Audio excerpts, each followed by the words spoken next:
اعوذ باللہ من الشیطان الرجیم بسم اللہ الرحمن الرحیم. تمام اسٹوڈنٹس کو بحریہ کالج ای لرننگ اردو میں خوش آمدید کہتا ہوں، اس امید کے ساتھ کہ آپ سب خیر و عافیت کے ساتھ زندگی گزار رہے ہوں گے اور ای لرننگ اردو کے سلسلے کو جو ہے نا آپ لوگ انجوائے کر رہے ہوں گے. انشاءاللہ تعالی لیکچر کے سلسلے کو ہم آگے بڑھاتے رہیں گے اور جو ہے نا جب بھی کوئی سوال ہو تو پھر آپ مجھ سے رابطہ کر سکتے ہیں. آج ایک اور نئے موضوع کے ساتھ آپ کی خدمت میں حاضر ہوں. چلیں موضوع کو آغاز کرتے ہیں. آج کے ٹاپک کے آغاز سے پہلے چند تصاویر آپ لوگوں کو دکھانا چاہتا ہوں. امید ہے کہ جو ہے نا ان تصاویر کو دیکھنے کے بعد آپ بہتر طریقے سے آج کے ہمارے موضوع کے بارے میں آپ بہتر طریقے سے سمجھ پائیں گے. ٹھیک ہے، تو سب سے پہلے آپ کو میں چند تصویریں دکھانا چاہتا ہوں. دیکھ لیں پہلی تصویر جس میں کیا ہے، محمد صلی اللہ علیہ وآلہ وسلم.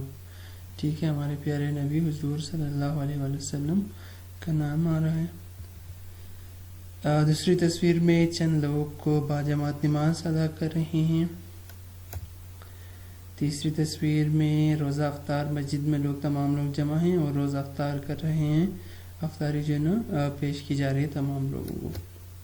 ٹھیک ہے، تو ان تمام تصویروں کو دیکھنے کے بعد ہمارے ذہن میں کیا چیز ذہن میں آتا ہے، یعنی ایک نظریے سے متعلق تمام چیزیں دکھائی جا رہی ہیں. یعنی ایک تو سب سے پہلے حضور صلی اللہ علیہ وسلم کا نام مبارک، پھر لوگوں کا باجماعت نماز ادا کرنا، روزے میں افطاری وغیرہ کرنا، یہ سب کیا ہے، کسی ایک نظریہ، یہ ہمارا ایک نظریہ ہے. ٹھیک ہے، کس قوم کا ہے، مسلمانوں کا ایک نظریہ ہے. کیا ہے کہ ہمیں اللہ تعالیٰ کی ذات نے ہمیں پیدا کیا، پھر ہم اس کے احکام کی جو نا عمل میں اپنے آپ کو کیا کرتے ہیں، اللہ کے حوالے کر دیتے ہیں اور اسی کے احکام کے مطابق ہم زندگی گزارنے کی کوشش کرتے ہیں. یہی جو نا مسلمانوں کا ایک نظریہ ہے، یہی ہمارے عقائد ہیں.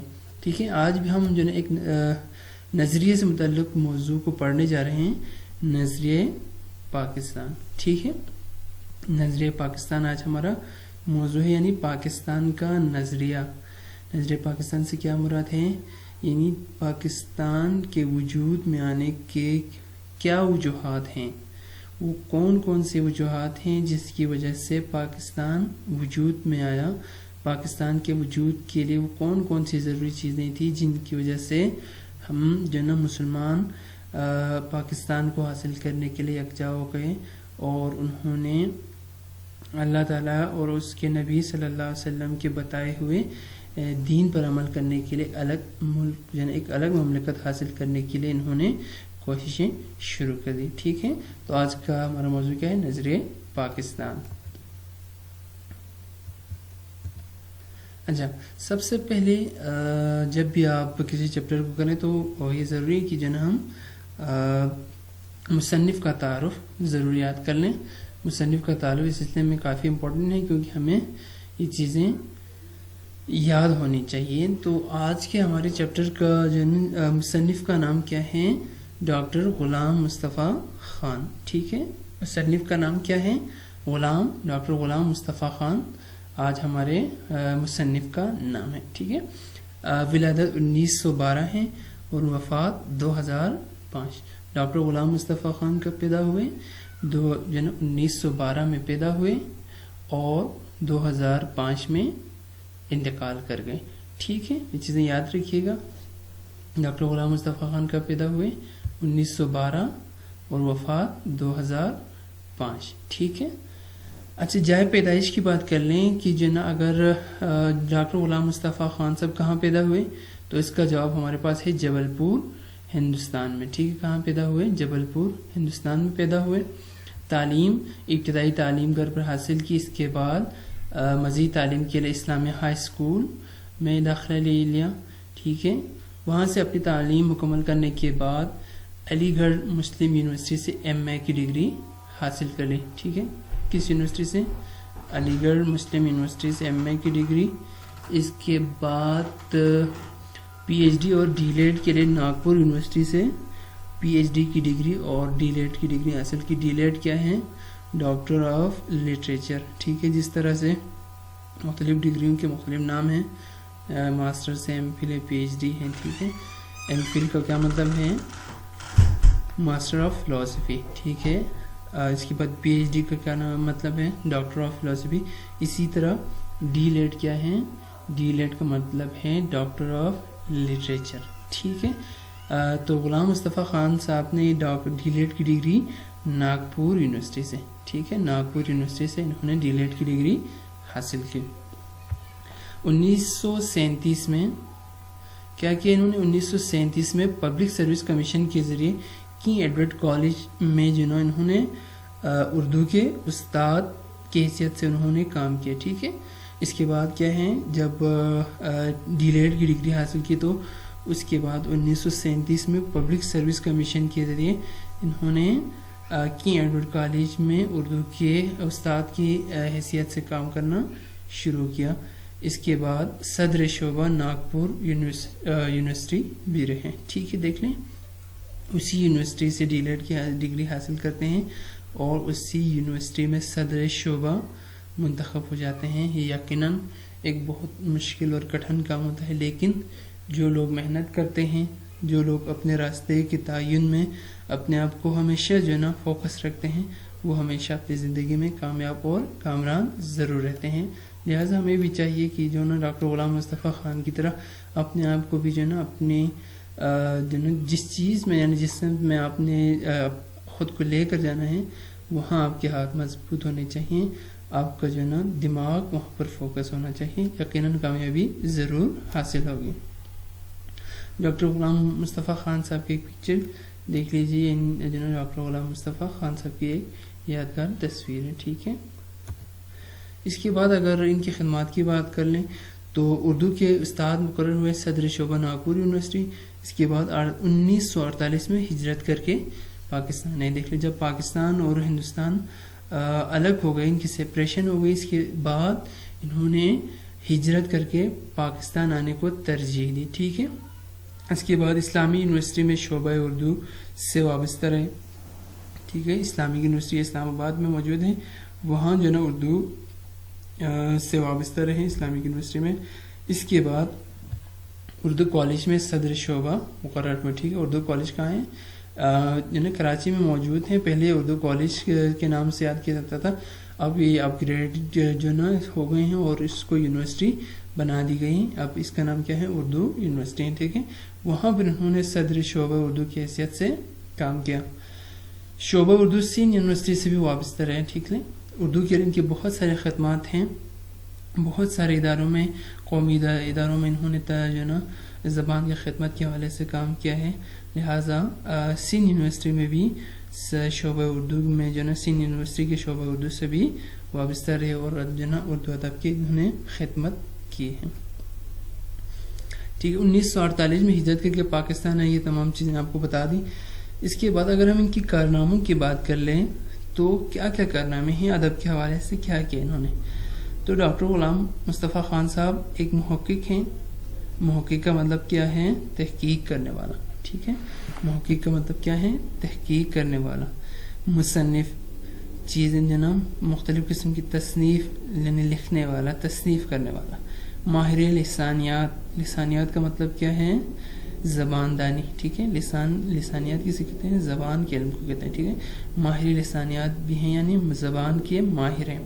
ماہر تعلیم بھی ہیں، سلسلہ نقش بندیہ کے رہنما تھے اور یہ سلسلہ نقش بندیہ ایک مذہبی وہ پیش رہنما کی حیثیت سے ایک سلسلہ تھا، اس کے پیشوا بھی رہے. ٹھیک ہے، اردو، ہندی، فارسی، عربی اور انگریزی پر عبور حاصل. اگر ہم ان کی زبان دانی کی بات کریں، ہم نے پہلے بیان کیا جا چکا ہے کہ وہ ماہر لسانیات بھی تھے، یعنی زبان کے ماہر تھے. تو کون کون سی زبانیں تھیں جن پر ڈاکٹر غلام مصطفیٰ خان صاحب کو عبور حاصل تھا؟ تو آپ کیا کہیں گے؟ اردو، ہندی، فارسی، عربی اور انگریزی. ٹھیک ہے، ان تمام زبانوں پر انہیں عبور حاصل تھا. ٹھیک ہے، ایک شخص کتنی زبانوں پر عبور حاصل کرتے ہیں؟ یقیناً محنت انسان کو جو نا کہاں سے کہاں تک لے کر چلا جاتا ہے. ٹھیک ہے, اگر ہم محنت کر لیں تو زندگی کا کوئی جو نا میں کوئی ایسا کام نہیں ہے جو ہم نہیں کر سکتے. بس ضرورت اس امر کی ہے کہ ہم اپنے آپ کو اس کام کے لیے پے وقت کر دیں, اور مسلسل محنت سے آپ کو جو نا دنیا کا ہر کام آپ کا آسانی سے کر سکتے ہیں. تو چلیں, ڈاکٹر غلام مصطفیٰ خان صاحب کی ہم بات کر رہے تھے. تو مزید ان کی کیا کارنامے ہیں, انہوں نے ایک کتاب لکھی ہے اقبال اور قرآن کے نام سے. ٹھیک ہے, ایک کتاب لکھی ہے, کیا نام ہے, اقبال اور قرآن. ٹھیک ہے, کتاب کا نام ہے, ڈاکٹر غلام مصطفیٰ خان صاحب نے کتاب لکھی تھی اس کا نام ہے. اس کتاب میں انہوں نے کیا کیا ہے کہ اقبال کی پوری شاعری لکھی ہے. اس کے بعد ہر شعر پر جو ہے انہوں نے حوالہ دیا ہے کہ اقبال کا یہ شعر قرآن کی اس آیات سے متعلق ہے. ٹھیک ہے, یعنی اقبال کے ہر شعر کا حوالہ انہوں نے قرآن آیات سے دیا ہے کہ اقبال نے یہ شعر فلاں اس قرآن آیات کا ترجمہ کیا ہے یا اس قرآن آیات سے متعلق ہے. یعنی مختلف قسم کے اقبال کے اشعار کا قرآن آیات کا حوالہ دیا ہے اور اس کا ترجمہ بھی لکھا ہے. شعر کی مختصر تشریح بھی موجود ہیں. تو ان کا ایک بہت بڑا کارنامہ ہے کہ انہوں نے اقبال اور قرآن کے نام سے کتاب لکھی, جس میں اقبال کی شاعری کو قرآن آیات کے حوالوں کے ساتھ انہوں نے پیش کیا ہے. ٹھیک ہے, اقبال اور قرآن لکھنے پر حکومت کی طرف سے انہیں ایوارڈ ستارہ امتیاز سے بھی نوازا گیا تھا. یہ تھی چند جملے ڈاکٹر غلام مصطفیٰ خان صاحب کے بارے میں. اب چونکہ ہم نظریہ پاکستان کو پڑھنے جا رہے ہیں تو سب سے پہلے آپ کو یہ معلوم ہونا چاہیے کہ نظریہ ہے کیا چیز. ٹھیک ہے, نظریہ پہلے ہم نظریے کا تعارف آپ کو بتا دی گئی, لیکن دوبارہ ریوائز کر رہا ہوں. آپ کو یہ معلوم ہونا چاہیے جب ہم نظریے کی تعریف ہمیں نہیں پتا ہوگا تو ہم نظریہ پاکستان کو سمجھنے کے قابل نہیں ہوں گے. ٹھیک ہے, تو نظریہ کیا ہے؟ نظریہ وہ مستحکم سوچ جو آپ کو عملی زندگی میں قدم اٹھانے پر مجبور کریں. کیا مطلب ہے؟ نظریے کی تعریف کیا ہے؟ نظریہ وہ مستحکم سوچ جو ہمیں عملی زندگی میں قدم اٹھانے پر مجبور کریں. ٹھیک ہے, صرف مستحکم سوچ جو آپ کو زندگی میں کوئی خاص کام کرنے پر مجبور کرے, صرف اسی کو نظریہ کہتے ہیں. ٹھیک ہے, اس کے علاوہ جو بات ہمارے ذہن میں آئے وہ نظریہ نہیں کہلا سکتا. ٹھیک ہے, نظریے کے لیے ضروری ہے کہ وہ آپ کو اپنے مستقبل کے حوالے سے کسی کام پر مجبور کریں, اسے نظریہ کہا جاتا ہے. اب نظریے کا تصور کہاں سے ہے؟ یونانی زبان سے آیا. ٹھیک ہے, یونانی فلسفہ سے نظریے کا تعلق ہے, جہاں اسے تھیوریا کہا جاتا تھا. نظریے کو کیا کہا جاتا تھا؟ تھیوریا. اور اس کا اصل مطلب کیا ہے؟ ناظر کے ہیں, دیکھنے والے ہیں, کسی چیز کو نظر سے دیکھنا. ٹھیک ہے, اس کا مطلب کیا ہے؟ تھیوریا کہا جاتا تھا, اور اس کا اصل مطلب ناظر کے ہیں یعنی دیکھنے والے کے. ٹھیک ہے, یہ ہو گئی نظریے کی تعریف. اب ہم دیکھتے ہیں کہ نظریہ پاکستان کا پس منظر, یعنی پاکستان کے اس نظریے کے بیک گراؤنڈ میں وہ کون کون سی وجوہات ہیں جس کی وجہ سے مسلمان الگ ملک کو حاصل کرنے کے لیے انہوں نے کوششیں کی. پس منظر کیا تھا؟ وہ ان سب واقعات کی, پاکستان کو حاصل کرنے کی, ان تمام چیزوں کی ایک خاص وجہ ہوتی ہے. ہر کام کے لیے کوئی نہ کوئی وجہ ضرور ہوتی ہے. ٹھیک ہے, بغیر وجہ کے کوئی کام نہیں ہوتا. لہٰذا وہ وجوہات کیا ہیں؟ سب سے پہلے کیا تھا؟ مسلمانوں کا عروج. دیکھ لیں, پوری دنیا میں مسلمان حکومت کیا کرتے تھے. ٹھیک ہے, اگر ہم مسلمانوں کی تاریخ کی بات کر لیں تو سب سے پہلے کیا تھا؟ مسلمان پوری دنیا پر حکومت کیا کرتے تھے. سائنس کی بات کریں یا ٹیکنالوجی کی بات کر لیں, ہر جگہ مسلمانوں کی حکومت تھی. مسلمان ہر فیلڈ میں آگے تھے. ٹھیک ہے, لیکن کیا انہوں نے پوری دنیا پر قیادت کی مسلمانوں نے. ٹھیک ہے, اور ہر جگہ مسلمانوں کا بول بالا تھا, عالمی قیادت ان کے ہاتھ میں تھی. لیکن مسلمانوں نے کیا کیا؟ ان تمام چیزوں کو اپنے ہاتھ سے جانے دیا. مسلمانوں نے اپنے اتفاق و اتحاد کو قائم نہ رکھا, جس کی وجہ سے مسلمانوں نے جو عروج حاصل کی تھی وہ عروج باقی نہ رہ سکا.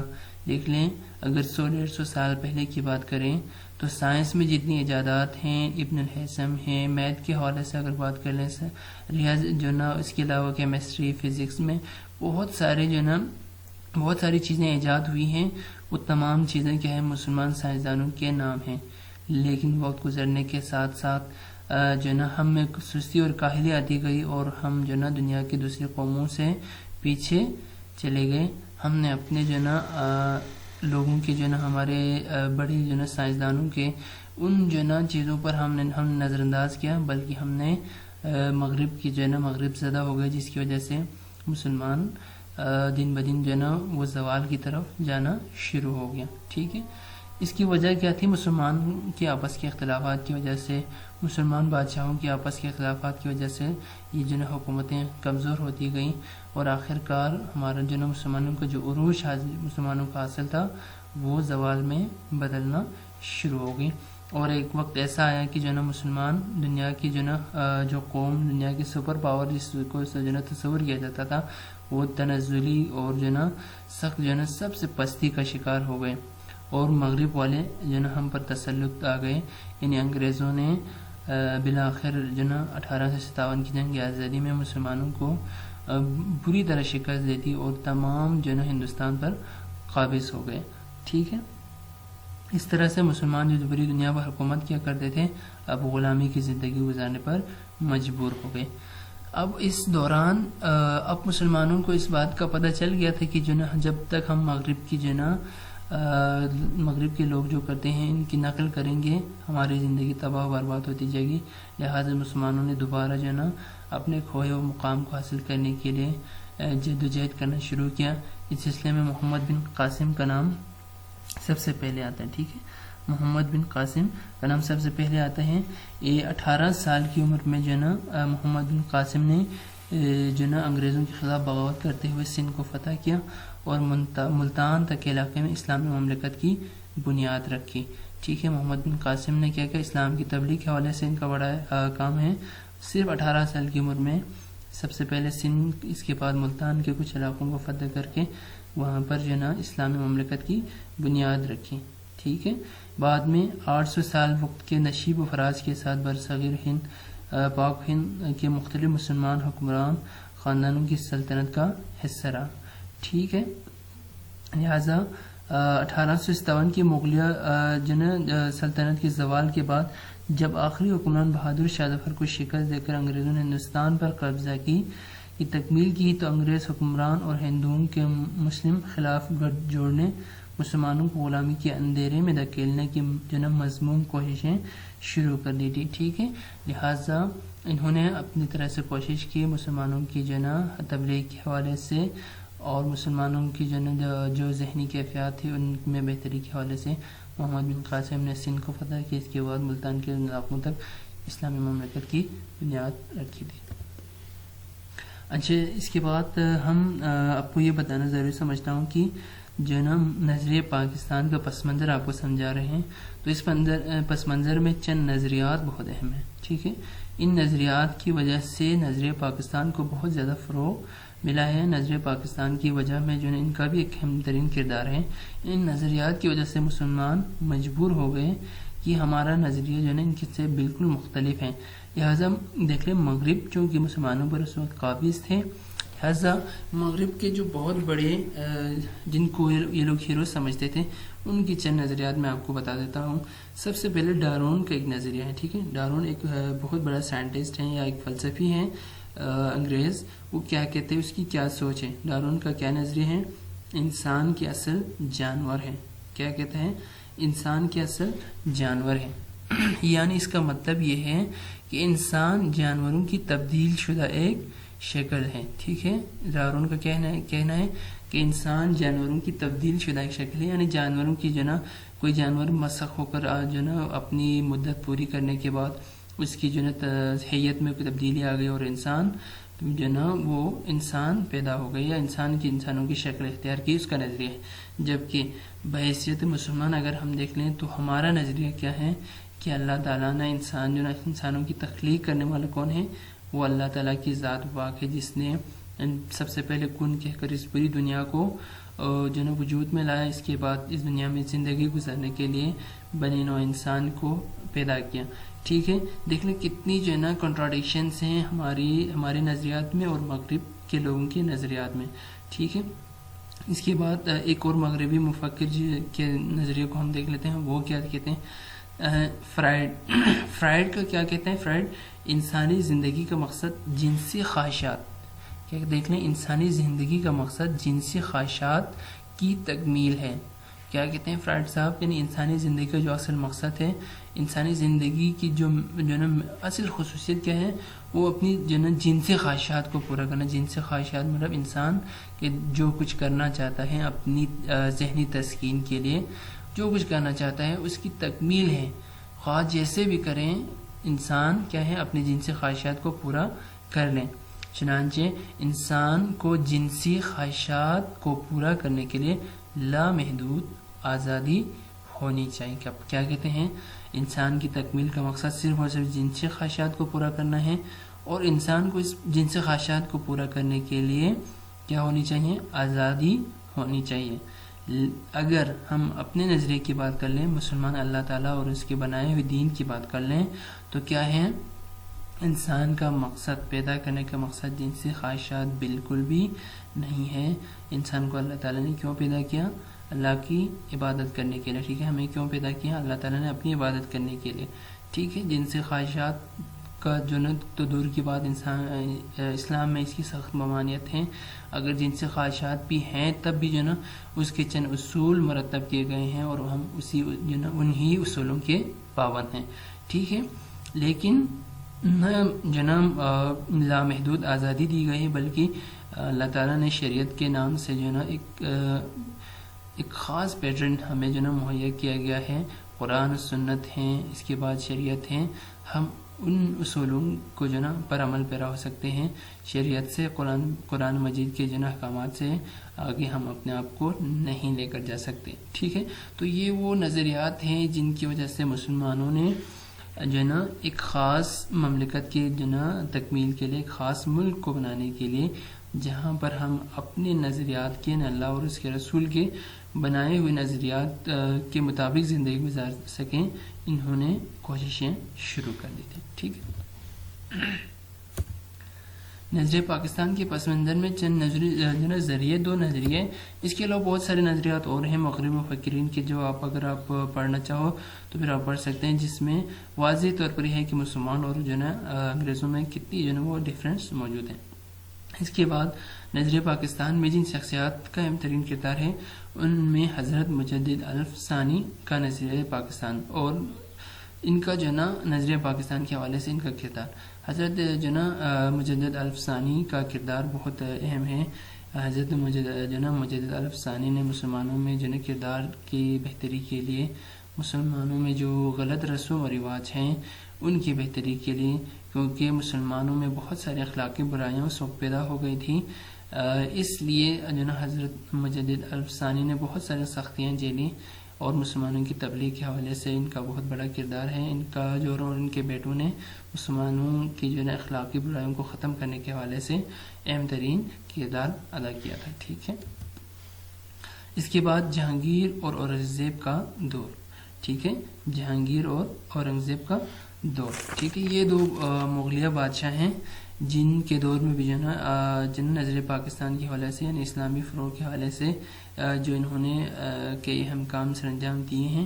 ان میں سب سے پہلے ہم جہانگیر کی بات کر لیں تو یہ مغلیہ سلطنت کا جو نا وہ چوتھا بادشاہ ہے. ٹھیک ہے، مغلیہ سلطنت کا چوتھا بادشاہ ہے. اگر 24 اکتوبر 1605 کو پیدا ہوئے، اور یہ اکبر کا جو نا واحد بیٹا تھا، شہنشاہ اکبر کا ایک ہی بیٹا تھا، اس کا نام کیا ہے؟ جہانگیر. ٹھیک ہے، 9 سال کی عمر میں 10 جو نا ہزار افواج کے سپہ سالار بنے. ان میں یہ صلاحیت اور وہ جو نا قوت موجود تھی کہ صرف 10 سال کی عمر میں جو نا 10,000 افواج کے سپہ سالار بن گئے. ٹھیک ہے، سخت سزائیں جو نا انہوں نے کیا ہے اپنے دور میں، بہت زیادہ سخت سزائیں اس وقت ہوا کرتی تھی. ان کو جو نا لوگوں کے معاملی جو نا لوگوں کی جو نا کیا کہتے ہیں معاملے جو نا اس میں سزائیں دے دیے جاتے تھے، بلکہ معمولی سی نوعیت کی جو نا غلطی پر لوگوں کے ناک کان کاٹ دیے جاتے تھے. ٹھیک ہے، لہٰذا جب جہانگیر کا دور آیا تو انہوں نے مغلیہ سلطنت میں یہ تمام چیزیں ختم کر دی تھیں، سخت سزائیں ختم کر دی تھیں. ٹھیک ہے، اس کے بعد دین کے حوالے سے، اگر ہم دین کے حوالے سے جہانگیر کی بات کر لیں تو مغلیہ شہنشاہوں میں جو ہے نا یہ غفلت پائی جاتی تھی کہ جو ہے نا وہ زیادہ تر شراب و کباب کی محفلیں سجاتے تھے اور دین کے حوالے سے ان کا اہم ترین کردار نہیں ہوا کرتا تھا، لہٰذا ان کا بھی جو دین کے حوالے سے اتنا زیادہ اہم کردار نہیں تھا. ٹھیک ہے. 1628 میں اس کے 1628 میں خراب جو نا صحت کے خراب ہونے کی وجہ سے یہ کشمیر منتقل ہو گئے اور وہاں پر جو ہے نا کشمیر میں ہی انتقال کر گئے. ٹھیک ہے. اس کے بعد اگر ہم اورنگزیب کی بات کر لیں، دیگر مغلیہ بادشاہوں میں اورنگزیب کی بات کر لیں، یہ چھٹا فرما روا ہے. اورنگزیب انتہائی غریب مغلیہ سلطنت میں انتہائی غریب حاکم تصور کیے جاتے ہیں.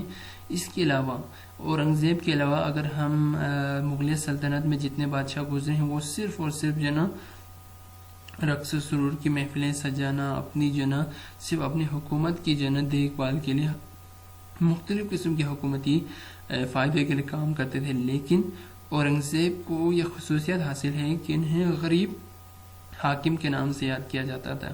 ٹھیک ہے.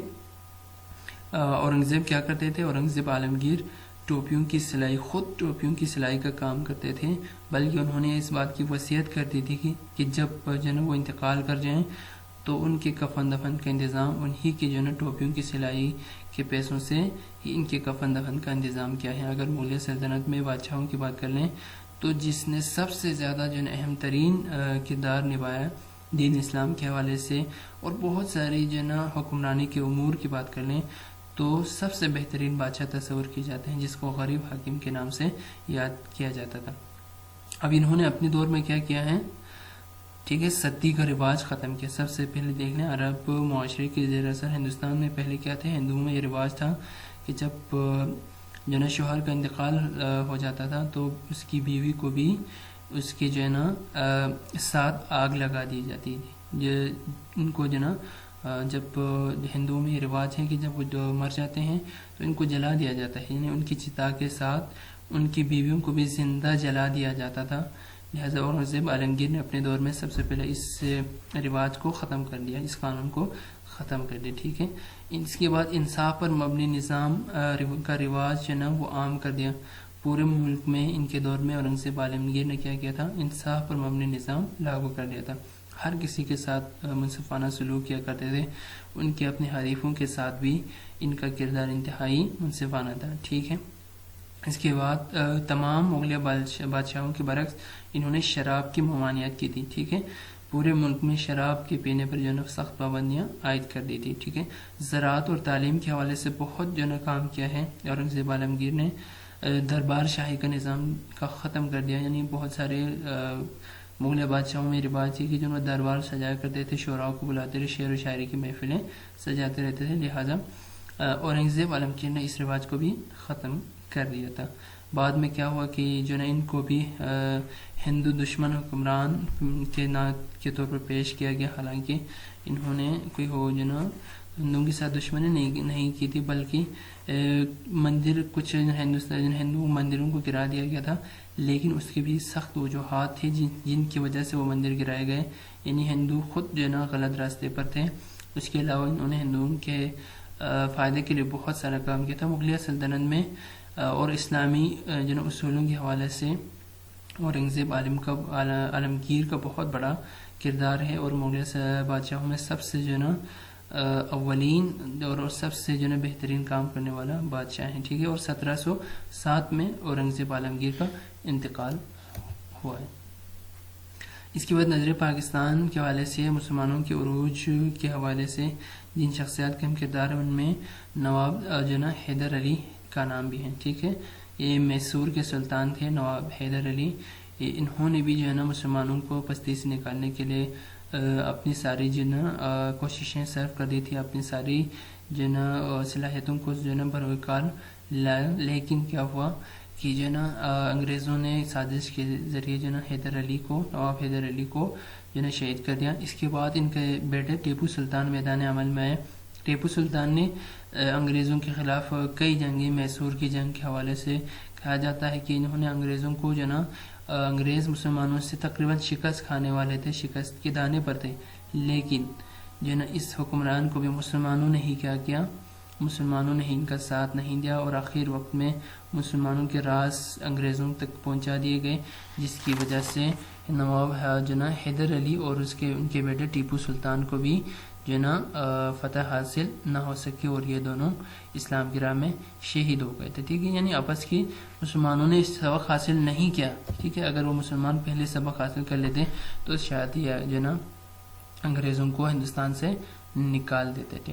ٹھیک ہے، اس کے بعد جس شخص کا اہم ترین کردار ہیں وہ ہیں شاہ ولی اللہ کی تحریک.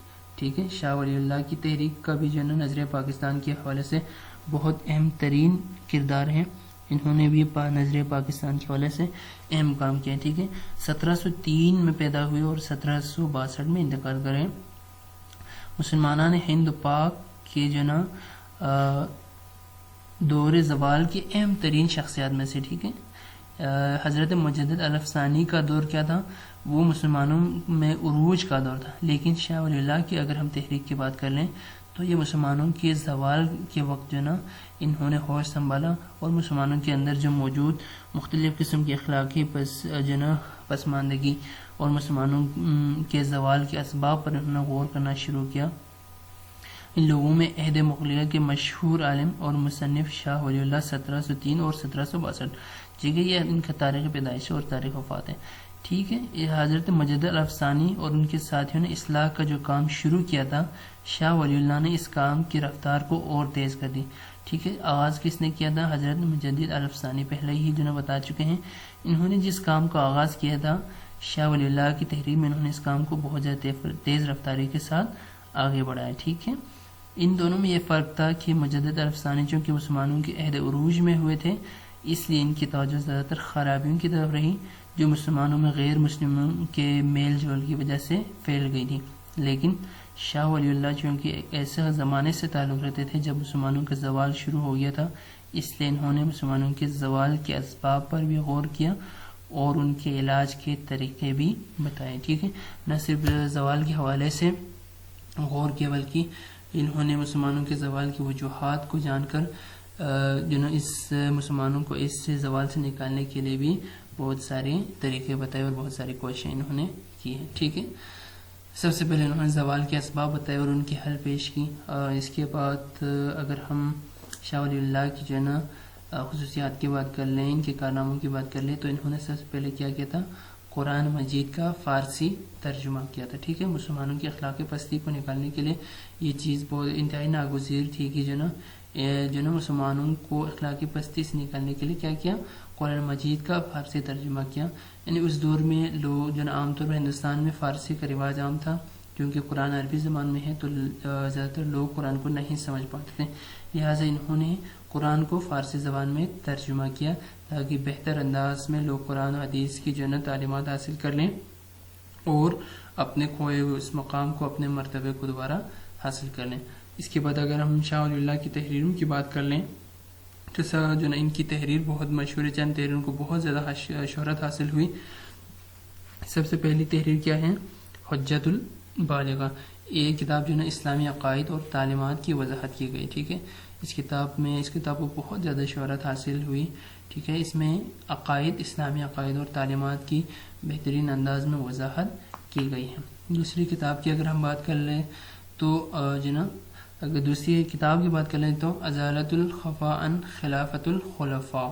ٹھیک ہے، ان کی دوسری کتاب ہے. اس میں اسلامی ریاست اور نظام کے بارے میں یہ کتاب لکھی گئی ہے. اسلامی ریاست میں کیا کیا چیزیں ہونی چاہیے، اسلامی ریاست میں کیا کیا نظام ہونا چاہیے، اس پر جو ہے نا یہ کتاب لکھی گئی ہے. اس کے علاوہ ایک جو ہے نا شاہ ولی اللہ عالم بھی تھے، مصلح قوم تھے، قوم کی جو نا صلح کرنے والا تھا، قوم کی حالت سدھارنے والا تھا اور ایک بہترین رہنما تھا جس نے نظریہ پاکستان کے حوالے سے اہم ترین کردار ادا کیا. ان کی انہی کوششوں کی وجہ سے مسلمانوں نے اپنے کھوئے ہوئے مقام کو حاصل کرنے کے لیے ایک ہی جو نا پلیٹ فارم پر جمع ہونا شروع ہو گئے تھے. اس کے بعد مسلمانوں کی ترقی میں سر سید کا کردار. ٹھیک ہے، مسلمانوں کی ترقی میں سر سید کا بھی بہت بڑا کردار ہے.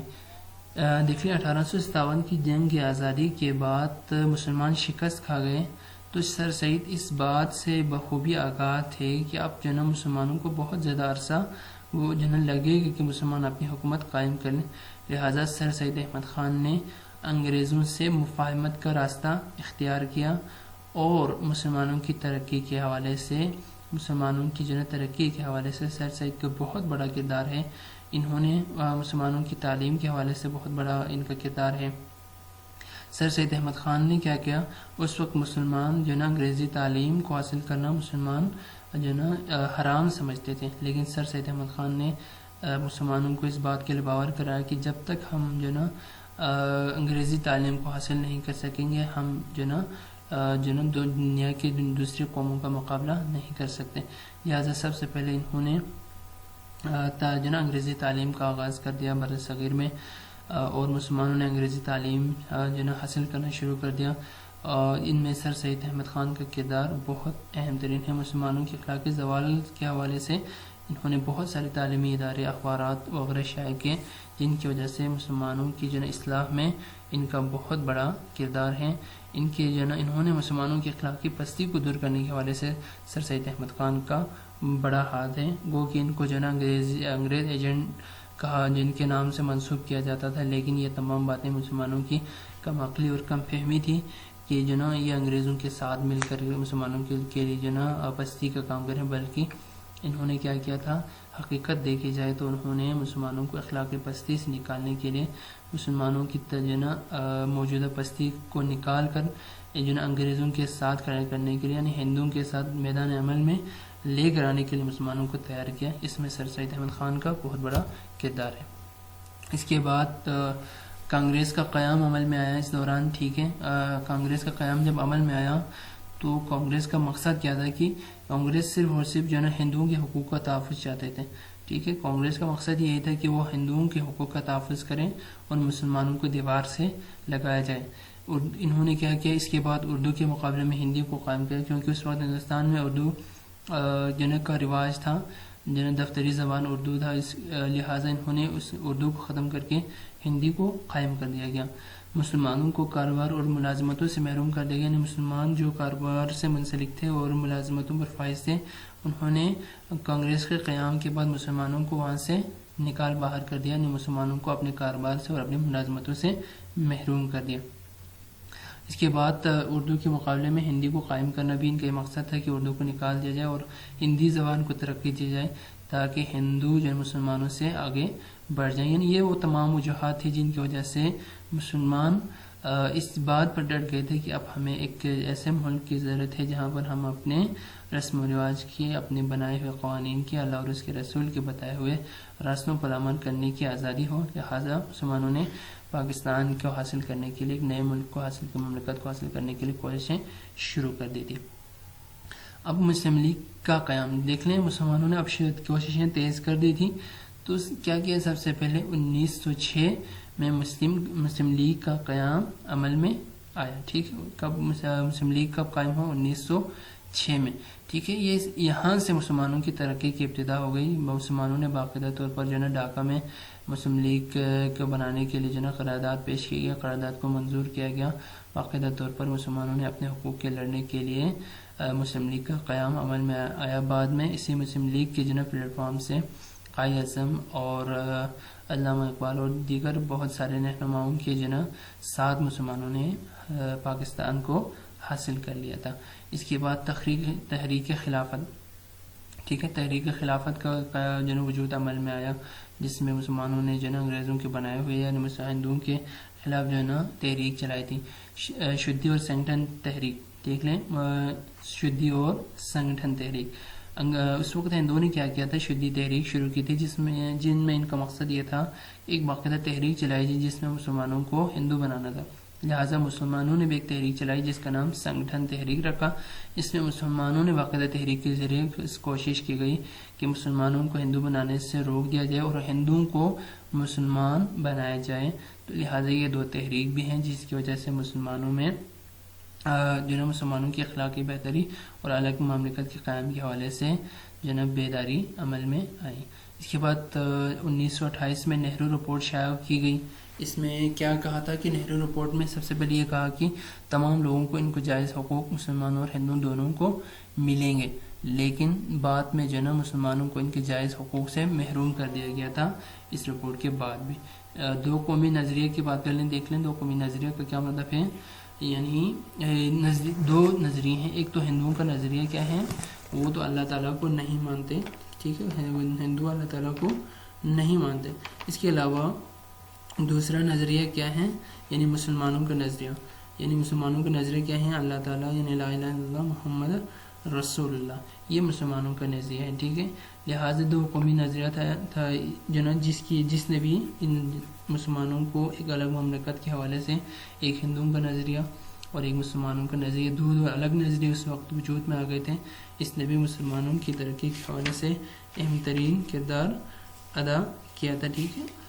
لہٰذا یہ تمام وجوہات تھی جن کی وجہ سے پاکستان کے وجود میں آنے کے جو ہے وہ امکانات روشن ہو گئے تھے۔ مسلمانوں کی ترقی کے حوالے سے ان نظریات نے بہت اہم ترین کردار ادا کیا۔ دیکھ لیں اگر ہم دو نظریے کی بات کر لیں تو دنیا میں قومیت کی تشکیل کی دو جو ہے بنیادیں ہیں، ایک وہ نظریہ جو مغربی مفکرین نے قائم کی، ٹھیک ہے، دو نظریے کون کون سے، ایک وہ جو مغربی مفکرین نے قائم کی ہیں، دوسری وہ جو رسول اکرم صلی اللہ علیہ وسلم کی قائم کردہ ہیں، ٹھیک ہے۔